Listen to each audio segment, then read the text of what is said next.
কিছুদিন আগে কাকু কাকিমা বর্ধমান থেকে এসেছিল কলকাতায় আমাদের ফ্ল্যাটে। কাকু কাকিমা বলতে আমি আমার শ্বশুর শাশুড়িকেই বোঝাচ্ছি।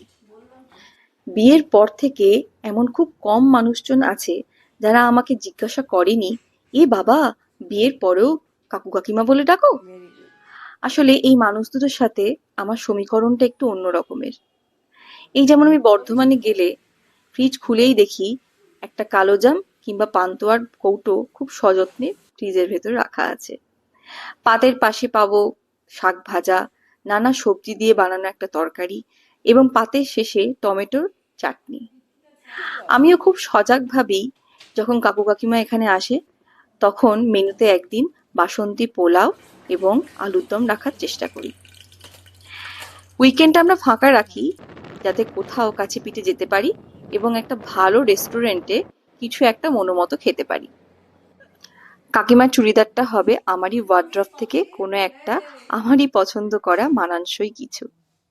আমরা ঘন্টার পর ঘন্টা এক কাপ চা নিয়ে বেশ গল্প করতে পারি। যে নামই ডাকি না কেন, সম্পর্কের গভীরতা এবং যত্ন থাকাটা খুব প্রয়োজন বলে আমার মনে হয়।